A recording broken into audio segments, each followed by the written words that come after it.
Hello friends, মাম শুভ অফিসিয়ালে তোমাদেরকে জানাই welcome.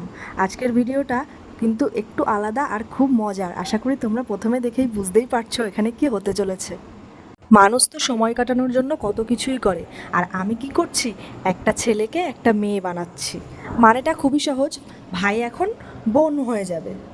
যার যার বাড়িতে দিদি আছে আর সাথে এরকম একটা ছোট ভাই আছে, তারা কিন্তু এরকম মজা প্রায়ই করে থাকে। আমার যেটা মনে হয় আমি সেটাই বললাম, কারণ ভাইকে মেয়ে সাজাতে গেলে খুব মজা লাগে আর খুব আনন্দও হয়।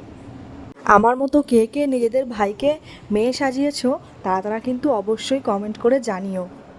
যখন আমার ভাই বড় হবে, তখন এই ভিডিওগুলো যখন ও দেখবে, জানি না ও কিভাবে মেনে নেবে। আমার তো ভাবলে এখন থেকে হাসি পাচ্ছে। বন্ধুরা, আমার বোনকে সাজানো হয়ে গেছে, তোমরা দেখো কেমন লাগছে। সাথে একটা ছোট্ট ভিডিও তোমাদের জন্য রইল। का का नाम ह काहे बताई खिसियात काहे बड़ू आ अच्छा ही बतावा का प्यार करेलू ना काहे काहे ज्ञान नहीं खे ज्ञान तो बढ़ले बा।